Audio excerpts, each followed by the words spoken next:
Yeah. Hello, everybody, and welcome to the Man United Agenda reaction show for the thumping of Manchester United of Real Betis. Get everybody in the chat here. Let me know what you're thinking, because this is going to be a juicy one, and we've got the right people on board here to get the show going.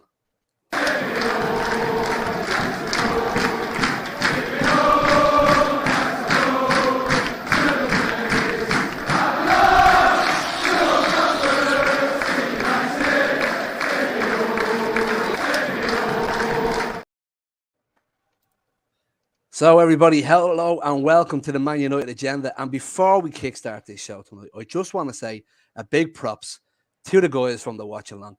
That was Mr. B and Mr. Botswana B, Papi, from the Power Hour. I have to say, lads, these were absolutely fantastic tonight. Yeah. We really enjoyed it, and you're going to be even better next week when we get you your clock, your background, and your scoreboard. So I can't wait for that. So, guys, a little intro. OMONDI Juma, how the hell are you? You're looking fantastic as always. Yeah, great. Just enjoyed a wonderful game of football. Really enjoyed it. It's great to see a lot of character coming back. Still a lot of mistakes and errors that I don't want to spoil the mood of the show. But when I do my notes and all that kind of thing, I'm like X. But overall, we got the scoreline. It's great to go back to Betis. I'm sure Bath Time will tell us what it's like in that heated cauldron of the stadium. And with a 3-goal advantage, which really sort of gives us the advantage. And we're favourites by the bookies now to win the competition. But yeah, really good result and great bounce back. So yeah, I'm pleased. Just call me Paddy Power, guys. So, CALLULA, how are you doing? It's been a couple of days. How are you? Oh, I'm good. Honestly, I will say that with OMONDI on that, sometimes I'm too critical when it comes to the gameplay. But one of the things I did like is that, don't get me wrong, when they equalised, I thought, don't do this to me, don't slow down. And I did have my doubts, but in the second half, they really optimised. And I think the right changes were made. And just shows that no matter how much we doubt, you have to believe in Ten Hag. So I am happy with the win. And it's just onwards and upwards. That's all we can do. So just keep the good vibes going. And back with a bang, we have the legendary Bath Time, who for some reason has he has 2 images that are not associated with him. But he's a samurai furniture salesman tonight. That's all we can call him, because we have a little bit of a technical difficulty, and we're just going to have to fly with the picture that we have on the screen. So, Bath Time, how the hell are you, brother? I'm good, bruv. I'm good. It's lovely to be back. You can see the piano in the background that Fred carries around for me. Call it Casemiro. Yeah, it was like, I have to say I'm really concerned by a lot of what I saw tonight. I'm absolutely delighted with the result. I'm also a little bit gutted that last week in a sort of peak of rage. Say that again? We're dying to know what you want to say. Last week in a rage. Oh dear. No, Oh, he's no. gone off. We've lost him. We've lost his audio. Okay. So anyways, the piano. Yeah, do you know I what? want to know He's just I want to know what Bath Time was going to say. Sorry. He's getting Right, can you hear me? Yeah, we can hear you now. You flew off in a peak. You flew off in a peak and rage, and nobody had a clue what you were going to say. I was having a peak of rage because I was going to go to Andalusia to watch the second leg, but after the Liverpool game, I decided against it. And now, as I'm sort of sitting surrounded by snow in March, I really wish that I was in Sevilla next week. But I'm not. I'm in the bath. Yes, and I'm sitting in my luxury children's toy room here at the moment, as the roof's about to lift off my house with the storm that's going on outside. So I wouldn't mind joining you in Sevilla myself now, in fairness, Bath One. But look, let's get into it. We started off the game, let's say, exciting. We got a good chance on goal. Fred crossed it in. Weghorst put it in the back of the net, but it was disallowed. And it wasn't meant to be. But a couple of minutes later, we got a goal. CALLULA, I'm going to come to you first. The build up to the goal came out from our captain, and was put away by the man at the moment. What did you make of it? For me, it was just, a lot of people don't realise how many assists Bruno's done to Rashford, and that the relationship that they've got together. And you can see that they train well together. You can see that that's something really good for them. And I was really happy because, don't get me wrong, Rashford's interview, I really respected him for it when the interview did with Ten Hag. But Bruno's been getting a lot of people tan him. And a lot of people don't realise that other players that suffer fatigue, Bruno plays a lot of games.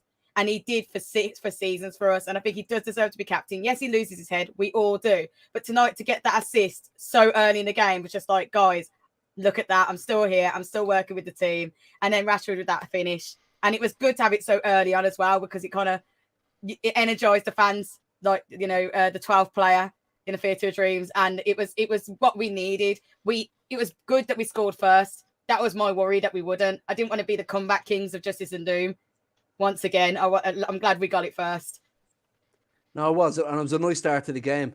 But, Amanda, there was some nice build-up play after the goal between Marcus Rashford and Luke Shaw, especially for a couple of crosses as well. What did you make of the link-up play of the two lads? Well, we've seen a lot of that this season. I mean, the guys are linking up. There was a little 1-2 when Luke Shaw played it into Rashford's feet. Rashford, good decision-making, in turn and run into traffic, which I always claim he does. He's turned it around this year. Maybe he's thinking. So he played a 1-2 with Luke Shaw a couple of times. And Luke Shaw played a nice ball across the 6-yard box. And Weghorst could have got on the end of it, but it's a bit of deflection. A bit unlucky today, Weghorst. And you can see later on when he did score with the emotion. But when you talk about patterns of play, this is something, if you watched us last year, we were crying about, pulling our hair out about. You only have to look at Mr. B to understand what's going on there. And we really struggled to break teams down in that respect. But what I really like to see, like I say, look, we're taking baby steps, not to get overexcited, because obviously we get bad results like we did last week. But I'm happy to see development on the training ground, which is coming on to the pitch. And every game we're seeing little patterns of play, little movements, which is breaking teams down, which is something we struggled with before. So going forward, I'm pretty pleased with those little movements, 1-2s or third man runs. Bath Times here, I'm going to shout that out. He's the one who's always on that about third man runs. And it's something that we've incorporated into our game. So I'm really happy about that. Okay, so before I go to Bath Time, Amanda, could you just hit a few of them comments there before they build up a little bit too much on us? Bath Time drum roll, get ready, because you're next. Next level says, Wan-Bissaka changed everything because Anthony played more freely, scoring easy. We've got Mad Red Nil. How you doing, Mad Red Nil? I wouldn't want to bump into you, a name like that. Wan-Bissaka needs to start so much better than Dalot. There you go. Wouldn't have said this a few months ago, a lot of people. Big up to Casper, my good referee friend from Harrow Sunday Challenge League. Casper, hopefully you'll be coming on very soon, and hope the training went well tonight. He said, delighted with Weghorst after a difficult week for him, most certainly. Stuart Marshall back to winning ways. Chuffed to Weghorst. He's deserved that. Big up to Miko. He said, up the agenda. Big up Miko, man. On his way back from Joyston. Is that in the UK? Or I'm not sure where Joyston is. Anyone? Big up to Rich Sports. Make sure you subscribe to Rich Sports. Mad Red Nil saying, up the Reds. Yep, you nutter. Bath Time back in his living room. Is that question mark? Robbie Norman, all the way from Ireland, says, still can't forget Sunday, but this was a good tonic. Yes, most certainly. It's piano time, throwing star with Vaughan. That's from Rebel. And one day, Mr. Stealing my material, where's my royalty at? I want to say hi to G Wolf. Big up G Wolf. Go check him out. G Wolf Gaming. Bath Time. You sneaked into Nippon's house. What is this with Nippon's house? Is he rich and live a lavish lifestyle in Chelsea? Yeah. Cornbread is saying, too late to be captain. Fantastic. That's Bruno's level. Europa League. Could have scored 10 tonight, says Rich Sports. Stuart Marshall's bigging up everyone. Yeah, new guy. Big up the new guy, guys. And a question here from Rich Sports. Is the league going downhill? That was a mismatch. I'm not sure. Hossein Mohammed saying, congratulations, Man United, on the win. Thank you, Stain. I know you're a Liverpool supporter. I can see by that stain on your logo. And G Wolf again saying, Nipan kidnapped Bath Time into his dungeon for a couple of minutes. I'm going to leave it there because plenty more coming in. Oh, by the way, big up to Donovan Williams. When Casemiro is ill disciplined, we lose our shape and we concede and give the opposition confidence. And lastly, Richard Herbert, Man United fan, and the brother of Anthony Herbert, who's an Arsenal fan, says, big up, boys. It should snow more often. Good win, lads. Thank you very much, Amandi. And for anybody else who's new in the chat, make sure you give us a like, share, and subscribe. It doesn't cost anything. So, Bad Time, I know we're itching to get to you, my man. So, Rashford and Anthony, I think about them started the game very well. And it's just in the middle of the first half, the two of them seemed to change sides. I'd like to get your opinion on what you thought of that and why Erik ten Hag felt he needed to do that after such a short spell into the game. Well, the first thing I thought is, how have we managed to do this again, where we've bought a player for the right-hand side who looks far better performing on the left-hand side? We got, like, I was, like, I'm not... like, so sometimes you just swap wingers about to see if that they can do better playing against the other man. But everyone loses 20-30% when they move into the right hand half space on our team. I can't think of any particular tactical reason other than that, like, in the first half there's like a concept called technical security, which Betis was showing like heavily tonight, which basically means you don't lose the ball. Like, there was that guy there called William Carvalho, who has been like constantly flirting with the Premier League for, it feels like, 15 years, and the man was busting out 5-star skill moves and doing all sorts of stuff in the team. But Betis and I hate Betis, but they were so good at I don't like them. I like the way you just showed in there, and I hate Betis. Just to let you know. Yeah, I'm a Welver boy, not a Betis boy. But like, they were so good at keeping the ball and remaining compact, and I think the switch in the wingers was hoping that we could just make more gaps because like you have to follow a winger across, or do you? Who knows? You don't in a block, but just switching positions, giving people something different to think about. I think that's why he did it, because, to be honest, I don't know about what all you lot think. I wasn't happy with that starting lineup, to be perfectly frank.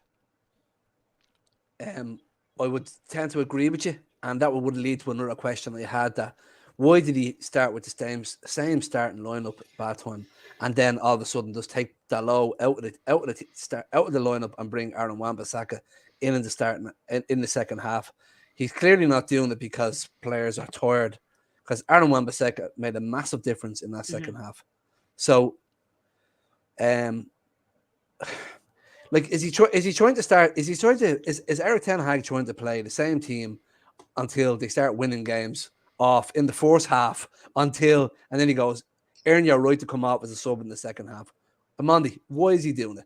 I'm glad you come to me first. I want to answer this. Yeah, I think I'm only speculating, but I think by starting the same team that lost and got embarrassed on Sunday, I think they're saying to you guys, go out and redeem yourselves. There's a lot of talk going out there. As fans, we've been talking negatively about certain players, not me personally, but a lot of stuff's been put out there. Bruno, for example, Anthony, Weghorst, all these guys. So they had a chance to redeem themselves. And I think it was a good tactic by the manager. When he started the team, I thought, okay, I understand. I think that's good. At least these boys can go out there, redeem themselves at home in front of the fans, and say it's like you've been summoned to court, and you have to go represent yourself and do your best to put your hand on the Bible and say, I vow to tell the truth, the whole truth, nothing but truth, by giving my best performance today. And they had an opportunity to do that. Whether they did or not, we could go through pay ratings, but I did think it was down to what happened on Sunday. He sent them out there in front of the crowd and said, you've got to go and perform now.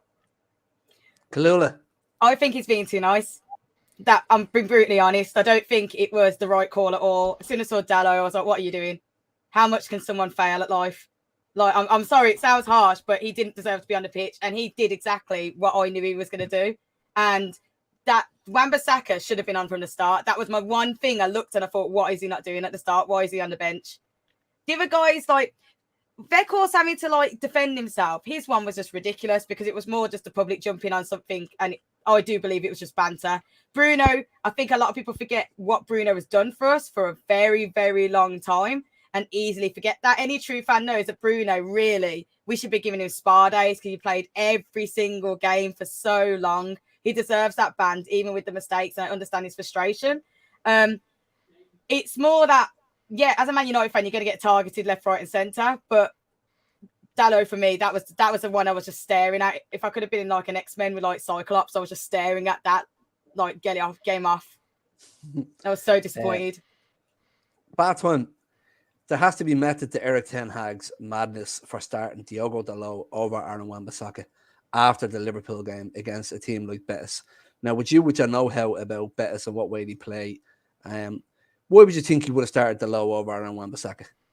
Well, first of all, I make it a point not to know anything about Betis. Is that because you hate them? Yeah. Okay. And secondly, I'm probably going to get shouted at here. I thought of the back five, Dalot was wasn't the worst at the weekend. I thought he performed all right. Sure, obviously he was going to have a hard time with Garnacho in front of him, but all the goals came down one particular side, and that wasn't Delo's side. I thought he was a bit unlucky not to clear a few. But the thing is, right, is that what does it say to the squad and to Delo if you start 10 of the players that like got smacked up by Liverpool and you don't start him? That is, you can't be a manager and do that, because you're making a scapegoat, an example out of him. And even though we all want like public whippings, you know that bit in that Game of Thrones, Monday loves television, like where they walk this woman naked down the road and they're like Cersei throwing. Lannister. Shame, shame. Eric Ten Hag like Caesar with his thumb like this, is it?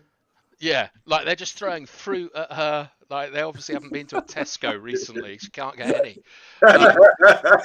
It's cost of living. It's ridiculous. Throwing bags of yeah, pasta it and is. rice instead.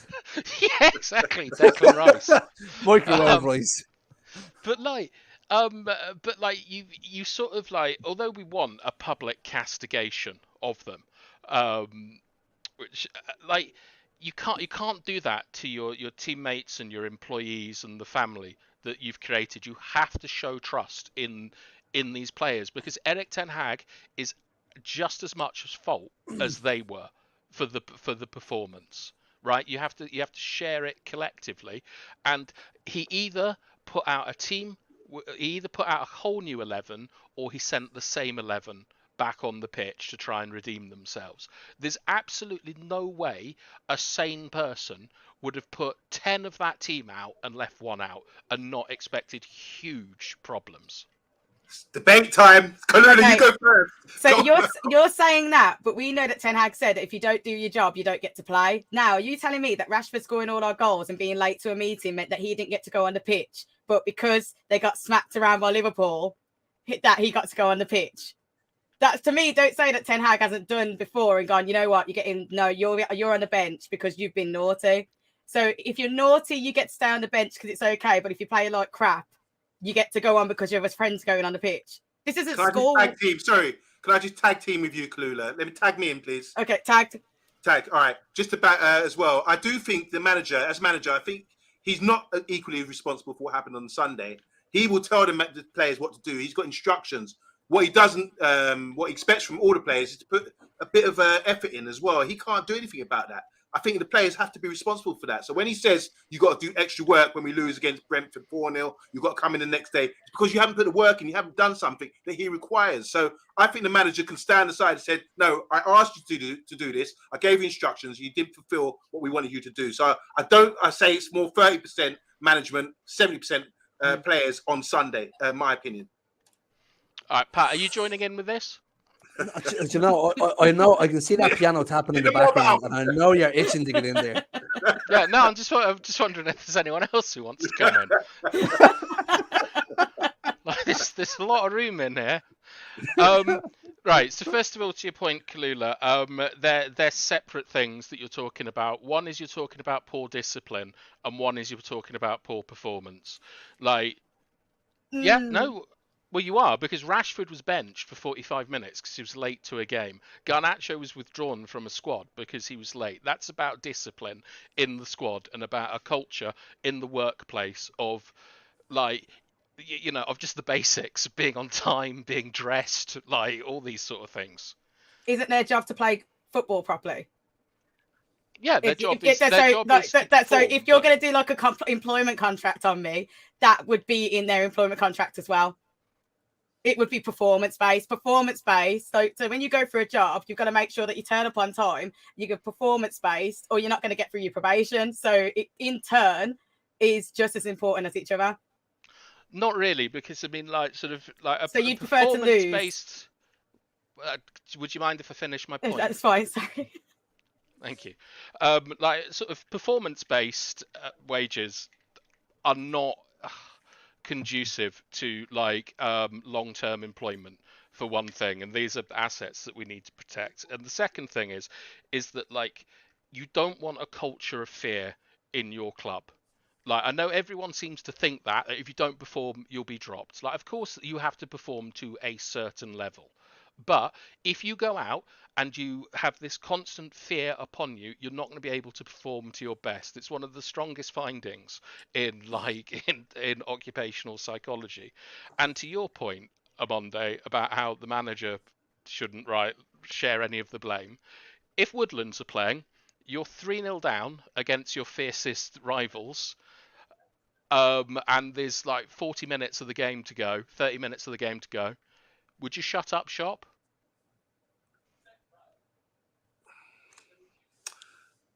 Now you switched it on me. I mean, this is different levels. This is like day and night compared. Yeah, I would try and shut up shop.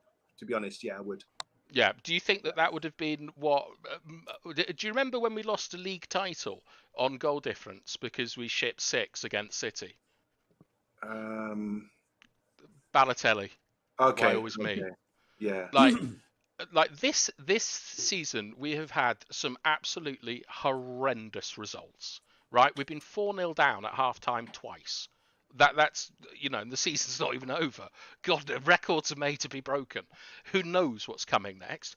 You have to bear a massive responsibility as a manager for throwing on Garnacho at like 3-0 and like not adapting to the situation. Like Ten Hag, when we were smacked up by Brentford, he joined in that run because he took because it was his fault as well, right? And we've seen a reasonable reaction in the end from everyone except for my favourite goalkeeper and yours tonight with a stunning. We'll get to that. Don't start curveball. I know. I'm front running. I know you're trying. But I think that in a modern team and in any modern team outside of football, everyone is part of it, and there is a collective responsibility. And Ten Hag is the leader, and he has to take a huge amount of responsibility for maybe not for a defeat, but definitely for a record defeat. Fair enough. Yeah. Good. I'll go with that. Some of your points I agree with. I did say 30%, but yeah, you're right. You probably are right about that. Just want to go to some comments. We 29 in the chat, Monday. If you could hear someone in the comments. Please. Yeah, so Jeff is agreeing with you, Bath Time. He says CALLULA and Monday. Bath Time is spot on. He wants to keep the team strong after Liverpool lost. Now he can swap on Sunday. So you've got some agreement there. Want to say hi to Emma. She's saying football is a team game. You have to play the game together. Know your teammates' strengths and weaknesses and support them in those. Jeff saying here, CALLULA, he would have had to bench the whole squad if that's the case. And Tyrone here is saying Ten Hag should have gone defensive. Shouldn't have gone defensive. Ten Hag shouldn't have gone defensive. So we shouldn't have shipped 7 goals. A maximum of 3 goals would have been bearable. Bringing on McTominay was suicide. Trust the process. Twitter poll coming in, guys. And that's from Rebel. Will we have a man of the match shortly? Sorry, yeah, we got stuck on that. But yeah, we can do that another time. Good discussion, guys. Over to you, Pat. So I normally kind of sit on the fence on the whole David De Gea. I'm going to talk about the goalkeepers of the night, actually, of both teams. And I normally kind of sit on the fence because David De Gea on one hand is such a good shot stopper, and he saved us more time than not. But tonight he gave OMONDI and bad time more ammunition in one game than he's given them in a couple of games. And I always like to stick up for him, just a bit of compassion because he's done so much for us. But tonight, when he first of all kicked that ball back to Enrique, it was the first bit of ammunition. OMONDI, where do we start? Look, the first one hurt. I'll start with this. It's been a long week. Liverpool, we played them on Sunday. Their first goal in the space of like 30 seconds. Alisson, who's a good keeper, came out, pinged the ball 30, 40 yards to the left back. Nothing on, came back home to Alisson. Alisson came out of his box this time and kicked the ball again, maybe 40 yards to Robinson, the left back, who suddenly cut inside and played it through for Gakpo, and we were wide open. Beat the first line of our press completely. So all the guys were ahead of the play, and that's how they scored their first goal after a tight first half. Then I'm saying, wow, that's a dimension we're missing here with our keeper. This is the benchmark. This is the best keeper in the league, and this is what he can do: distributing the ball and creating something in a tight game. To me, he was the one who created that first goal for them. Then I look at De Gea, and you look at him today, and it's only a matter of time, I think, before people will start saying, "Oh, hold on a minute, he's not kicking the ball." In 3 times in the first half, I've got it written down, maybe more, where he's not reached his target. He's got the ball, and then there's one where he fluffed it, and he ended up hitting the post as well. It's all there. The evidence is all there for people to see. All I'm doing is highlighting deficiencies with a dimensional play that we're missing out on, bringing the ball out from defence. It's a major disaster at the moment for us. We need to improve on it, but it's not getting any better. And shaky moments like that is not improving it. I think De Gea has to. You say give him a season to improve, or whatever. He's not going to improve. He's not going to get any better at that. We need to get a goalkeeper in who can kick the ball and give us something, and then we will see another dimensional play that will give us an advantage going forward. Because we can struggle. Sometimes we struggle to even get past the first line of the press, and that's embarrassing for a team of professionals like that. Well, no, and it wasn't looking good for David De Gea when Claudio Bravo was showing him up at the opposite end of the pitch. CALLULA, what did you make of that for denying Rashford a good opportunity? It's heartbreaking, to be honest, because I can't take away the service that's been given, but it's put us in a really bad conundrum, which is because of his premise. Like tonight, as I say, when he kicked the ball and it just went straight into their team, and when he didn't even have a lot to do tonight. That's probably what got me the most. He didn't have a lot to do, and when he did have something to do, I was staring at him, and I'm thinking, what do we solo? What do we do? Because the problem we've had is we've not let anyone else get any limelight for a long time. And it kind of like the catch-22 is that we feel like we have to play him. Now, of course, we had Butland and Heaton on the bench, but it sounds horrible. We all knew they weren't going to get on. If that makes sense. Like, we all knew they're sitting on the bench and they're not going to get an opportunity.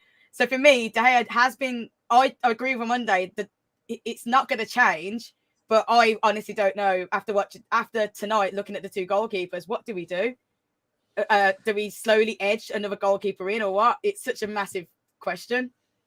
I think I'm going to come to you now, Barton, because just before the end of the first half, the ball was played back to him and he could have just simply cleared it.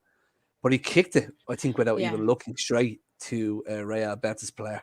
And I was looking at it going, oh my God, OMONDI's just going to have every bit of leverage he wants over David De Gea tonight to end his career on a reaction show for the Man United agenda. What do you think, Barton? Well, I mean, like, I'm sure. Well, actually, there's so many new people here. They probably haven't known about my 5-year agenda against David De Gea. Look, the thing is that I think that tonight this might have be the nail in his coffin. I think that, like, when you look at sort of like the top Premier League teams, like Klopp, he needed to change his goalkeeper to win the league. Pep, he had to change the one that Betis had to win the league, and also Joe Hart before that. And you've seen Ramsdale, who was essentially, he was 20. Like, were they relegated? Yeah, he came from a relegated team, same as Edwin van der Sar. I think that it's pretty clear that with the way that we play football, and with the slight deficiencies that we have in Varane, who I obviously think should be our first choice centre back with Martinez. He's not a great passer of the ball. That's fine, but you can't have 2 of them in the back. And when you've got like a man who is just allergic to a football, like, he runs away from it, he doesn't come for crosses, he boots it about. I don't really know what more can be said about De Gea, except that he is not the man that is going to like lead the way forwards. At least not for me. But I understand it's an emotional subject for a lot of people. But good luck to him. I can't wait to see what club he ends up at. So, look, the second half started. We brought on Aaron Wan-Bissaka, and I felt he brought a nice bit of energy into the game. And Bruno got the ball out to Anthony, who's becoming the half space master, cutting in on his good foot and scoring. I thought it was an excellent goal. I felt like we were reinvigorated in the second half after this goal came in, and we got a bit of a taste for blood. And all of a sudden, there was a bit of a resurgence what did you make of it after that, CALLULA? Did you think we were going to go and get them, or did you think that? Do you think that was just it was a goal, or was it Aaron Wan-Bissaka? What do you think brought us on in the second half that got us going? Aaron Wan-Bissaka definitely made. You can see that he goes for it. The energy. There's a few players that when they come on, that you can feel their energy. He's up and down the pitch. He wants to be a part of it. He wants to. He's not a selfish player, and I think that. Don't get me wrong. The goal was magnificent, but that was a perfect pass to that left foot. Because one of the issues I have is like earlier on in the first half when Anthony had to kind of back kick it to try and get it onto his left foot because I don't know if it's confidence or just that he just wants it on there. That's what he was trying to do, but it went perfectly to him, the pass. The energy was there, and that goal was magnificent. So I do think that Wan-Bissaka it was the only change, and you saw the energy after that goal really went for it. And you need that. There's only a few players that can do that. That's why I like Palestri. In a few matches that when he comes on, there's been matches before where his energy has just completely game changed it. And I think Wan-Bissaka's got that as well. I think that was the perfect change. And it was nice to see it at half time. I was glad it wasn't like 60 minutes or 65 minutes. I'm glad it just cut it there and just did it. And I think the second half was brilliant because of that. He was a big part of it. And back time, did somebody say set piece? Luke Shaw, beautiful cross. And I thought Bruno took it very well. But do you think Claudio Bravo let himself down in the second half for that save? He was poor for it. I think that he was poor on most of them, to be honest. Like he's a failed Premier League goalkeeper. He came in as Joe Hart. It's the same one that was at City, isn't it? Yeah. Yep, correct. Yeah, he came in like he's the Chilean. Like he came in to like replace Joe Hart, and he was pretty poor. I wish they still had him.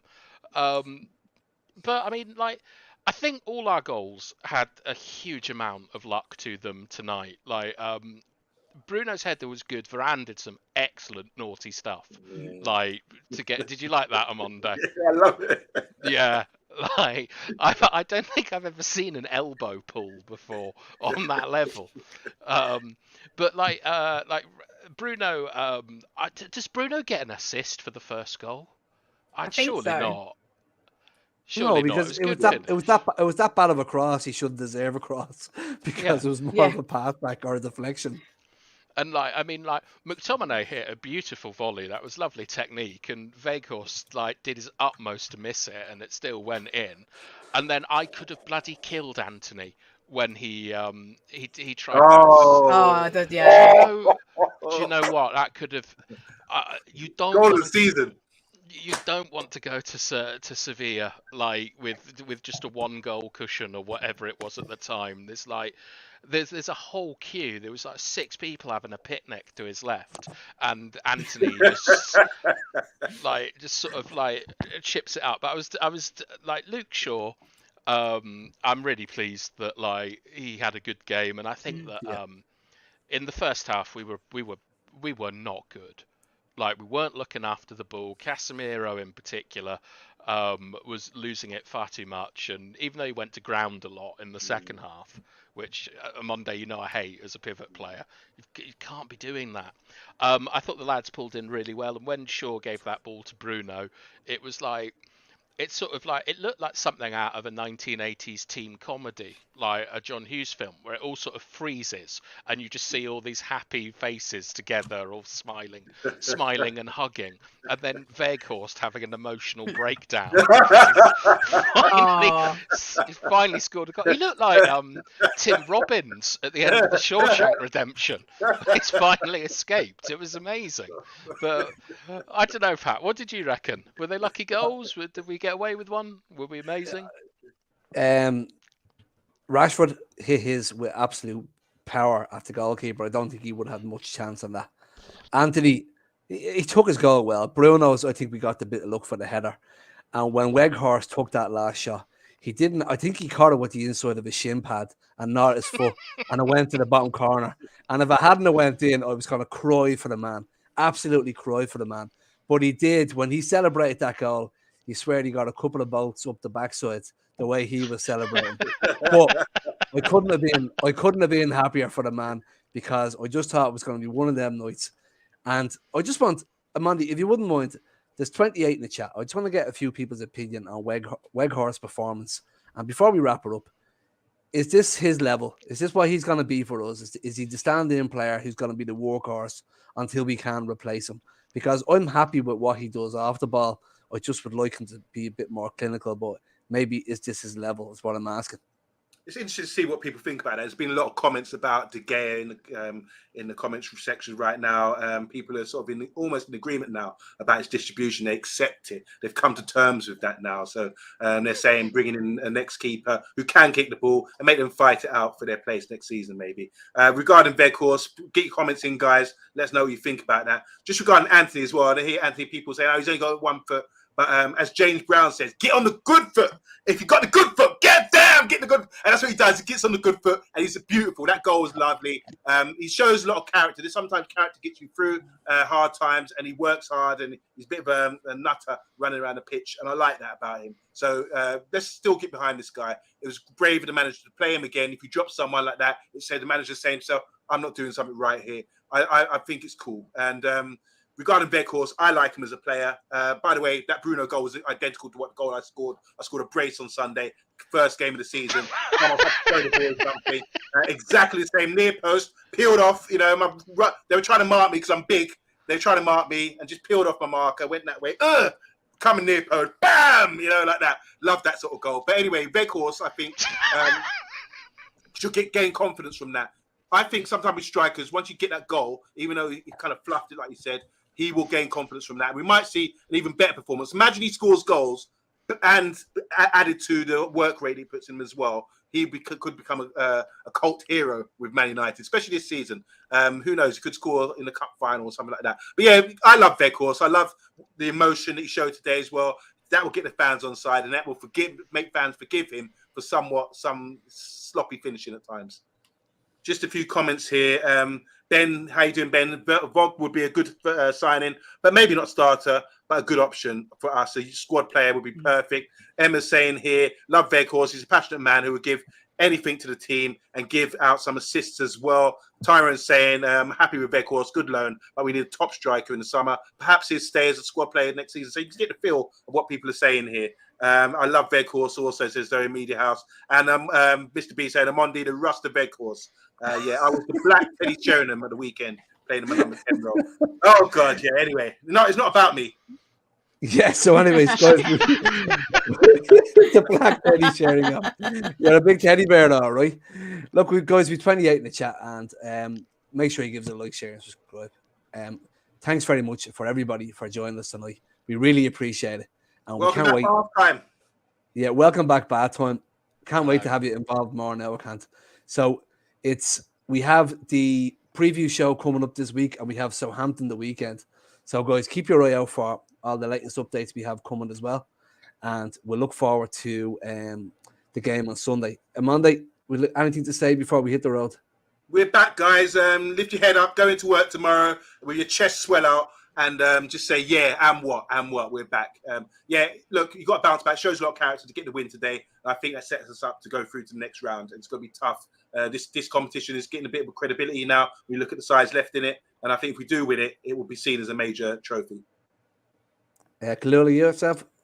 I think that we should be happy with, no matter how much we can criticise the performance, they did really well, because loads of people will be demoralised after what they went through. So I think we should be happy, and at least we're going through to their yard with the space between the points, because if it had been 1-1, I would have been a bit more nervous, but I think it's given us a really good cushion. I think that we're going to be able to go in there, get through, and we've got to be happy because Arsenal drew. So they've got a tougher time than us, so I'm happy with that already.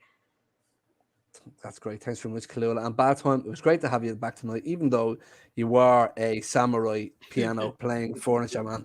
But it was great to have you on. Cheers, mate. A lot of gifts, samurai, music, like personal hygiene. All these things are extremely important to me. Yeah.